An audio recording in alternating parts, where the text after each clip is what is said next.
We come to you once more from the Secretariat of Nigerian Indigenous National Alliance for Self-Determination, NINAS. And it is to clarify some of the things that our people are not getting straight. They want change desperately too. The young people have led the way in going to obtain PVC they think will deliver the change to them. Yet, there's a reason for which NINAS launched a campaign of no further national elections under the 1999 Constitution. Everything we complain about, whether it is bad leadership or corruption or impunity or infrastructural decay or inequality, all kinds of the collapse of the rule of law and everything you can imagine, those things are coming from that constitution. The refineries that are not working, for which reason aircraft, aviation fuel has become something that cannot be found. It is because of that exclusive list that you won't have petroleum products. If that constitution does not go down, security will not improve, infrastructure will not improve, the refineries will remain where they are. All you need to do is to take down that constitution, unbundle those responsibilities, and everybody everywhere can do what they need to do for themselves, whether it is security or infrastructure or even the refining, every kind of thing, election. They can better organize themselves and send forth whoever, like every other federation. And so what we have to explain to all now, because we remember in 2014, 2015, everybody was shouting change. They did not define the change. And so they got the dummy of what they thought they were going to get. Is building up again. Our thesis, our position, the NINAS position is that since that constitution, that unitary constitution of 1999 is the source of all the woes and miseries, and since all the political parties in Nigeria subscribe to that constitution, going to election will only mean that whoever wins is going to have to swear to defend and uphold that constitution. And so whether it is PDP or APC or Labour Party, that's the basic, that's the first thing that happens, that constitution remains in place the day after the election. And so everything we complain about will be reinforced by the fact that that constitution remains in place. Whereas the NINAS proposition is that since we now know that all these things flow from that, all these all these miseries and woes and failings and dysfunctions, since we know for sure that they flow from that constitution, and if anybody is still debating on that subject, we can say for certain that such a person is either ignorant or dishonest, because we have done a number of broadcasts to show specific provisions. There's one we called 1999 Constitution as the engine of fraud. When people talk about knocked engine, that's what it is. That constitution that organizes the society the way it's running. So if it's not working well, we go back to it. So our thesis is that we need to turn off that tap. If we don't turn off that tap, we continue to get all the products that have been flowing from that tap since the position of unitarism away from our federation that we agreed to be. And so we go from that general situation of whether it is party A or party B or party C that wins, that constitution survives. That's already a loss to all of those who think they are looking for change. But there are some who say, okay, our candidate is going to do it differently when he gets there. There's a broadcast we titled, "Why No New President Can Change the 1999 Constitution." We explained why it is impossible for the kind of things that are being peddled all over the place as what will happen the day after the election. Yeah, we showed in that broadcast that those things are not going to happen, because if you want to know the things that will change, you go to the preamble to that constitution, you will immediately see that the false claim that we the people solemnly and firmly resolved to live in unity as one indivisible country and that we made and gave unto ourselves that constitution.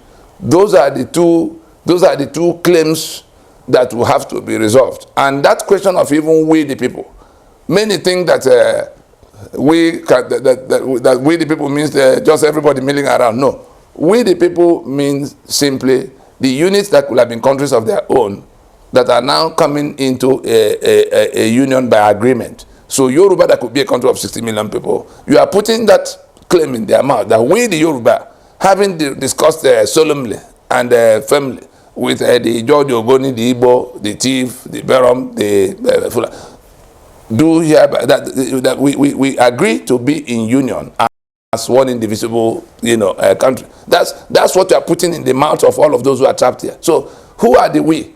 Because some of our people actually think, well, the meeting can be done amongst states or geopolitical zone. If you don't bring it all the way down to land and people who own the land, every other thing you do will end in some kind of a disaster. That it is the sovereign constituent components that will have the power to go to commit their lands and their people into a union. And so, if anybody is saying the day after election, I will fix the constitution, such people don't understand the meaning of constitution. They think it's just that document that is painted green and white. No, it is the union agreement. It is the resolution, the commitment of those who could have been countries of their own to be in one political union. That's really what that preamble brings out. And so, if we are trying to say, let's even take the three campaigns one after the other. We've listened to the candidate of the PDP, the former Vice President Atiku. He says he will send. I watched it on Arise TV in the interview, the one interview he granted. He said he will send, as soon as he comes, that he will send bills to the National Assembly to rework, change a few things in the Constitution. That's his own person, and that's what we have always known about his thoughts on the Constitution that we say is a fraud. The National Assembly is a product of that fraud. The National Assembly is a product of that Constitution. The National Assembly's mandate does not extend to constitution making. The National Assembly's mandate is limited to law making. If there is any lawyer who cannot explain this to the politicians that are talking about National Assembly that will go and rework Constitution, let such politicians please look beyond those lawyers and look for the lawyers that can tell them, explain to them that the mandate of the National Assembly does not extend to constitution making. Is a totally different ball game from law making. National Assembly can make all the laws as mandated by Constitution.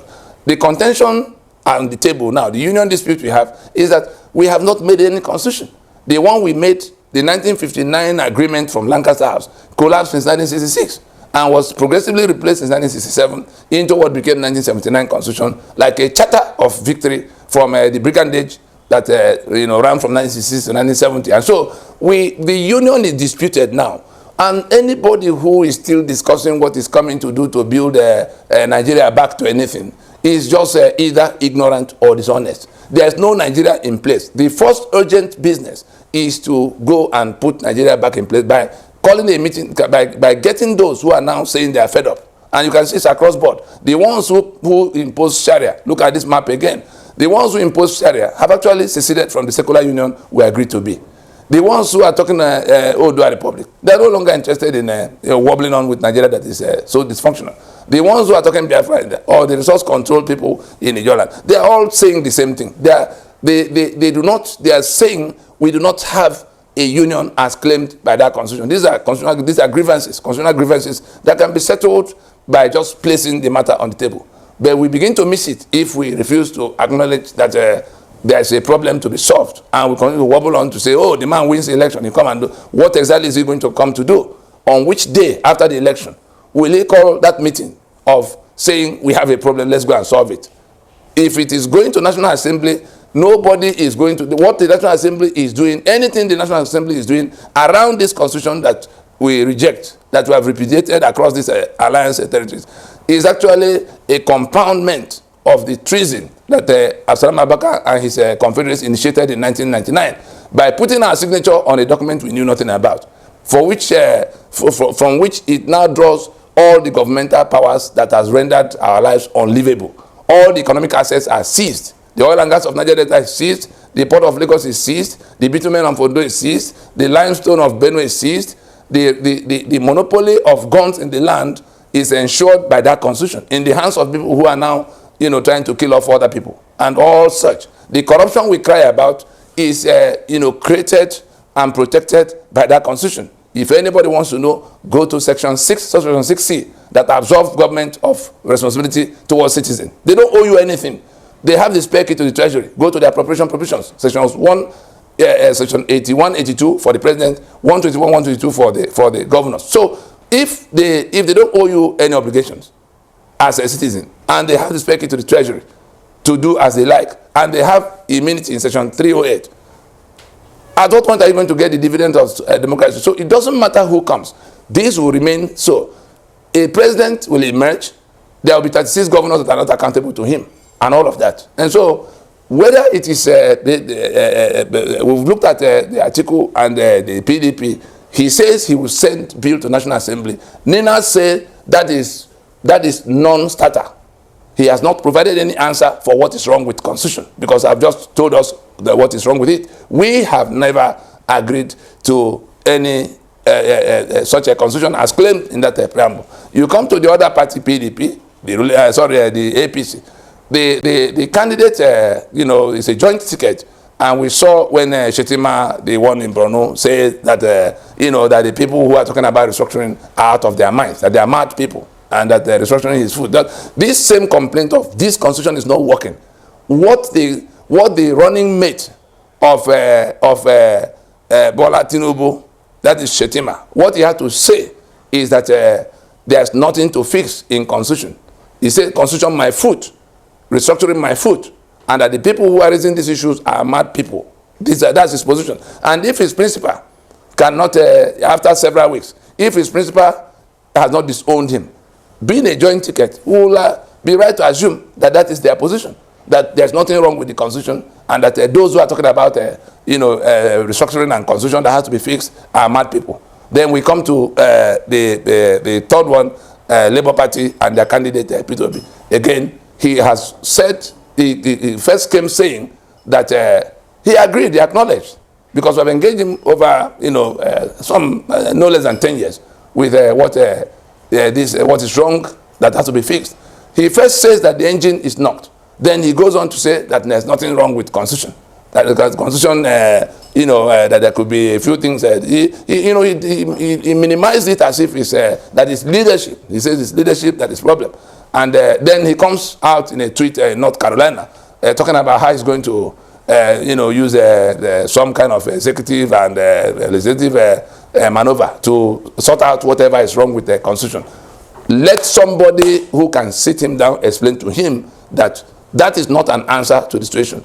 We also hear they talk about 2014, the report of 2014 conference. That one is a no, no, and no, because that conference did not address the main issue of a union agreement that is supposed to be addressing. The conference itself decided, that was the first decision they took on the floor of the conference, that they were not going to visit the foundation that we say is wrong. And so, if anybody is still looking at a 2014 report as his answer to constitution, I think we should just perish the thought and think more clearly of what to do about this. So we just in this part, we are only saying whether if we proceed to election, the answer to the situation is to stop the journey to election and fix this situation before we go back to what we saw 62 to 65 that became 66. Before we go back to what we saw in 93 that got all the way to 99, collapsing everybody. We have to agree, we have to acknowledge that our union is now disputed, that the union agreement we reached in Lancaster House had been overthrown by people who are now saying they have conquered us and they're not prepared to discuss with us.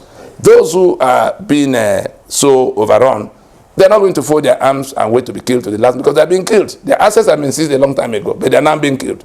I can assure you, except you want to deceive yourself, look around the country and see that people are not going to fold their arms and wait until they are completely overrun. And so we can stop now. We can stop now because there's no outcome to that election of 2023 that will solve this problem. It can only ignite an inferno, the type that we have seen before. If there were elders in the land, and there was a broadcast we made asking, where are the elders in this land? Go to YouTube and look at that because we look back at what could have happened if somebody had the presence of mind to stop the journey to the 1964 election when the constitution of Western region had been, more or less truncated illicitly by the federal government of the time since May 29th of 1962. That was what led to every other thing that now culminated first the wild west, ungovernable situation in Western region, and then finally the soldiers that came in January of 1960. So let us learn from the history, our recent history. The class of 66, those who made all these things happen, they are still alive and insulting our sensibilities by going around pretending they're the ones who have to find the solutions. The Bangidas, the Obasojos, the Anglo Ablahis, and all of that. They are talking trash in this matter now because unless we acknowledge that we have a problem that needs to be solved, that problem will solve itself in the most inconvenient manner. And the young people who do not know the nature of the problem and who are going about, thinking that if their man comes, something will change. We've just told you plainly that whoever wins among the three candidates, that constitution survives. The people who imposed it will have won. That is, it is victory for the Caliphate. If that constitution survives, by going to election under it, we say, let's not go to election. Let's go and solve the problem. But if they think they have conquered all of us and drag us to election, of course, there's also another broadcast in which you say that the winner of 2023 will discover that there's no Nigeria to govern. We pray that those who are, railroading everybody to election will not learn the hard way when they might have wobbled onto their election. There is no Nigeria to govern if the Nigeria they have in mind is the one defined by the 1999 Constitution. I think we drop it there.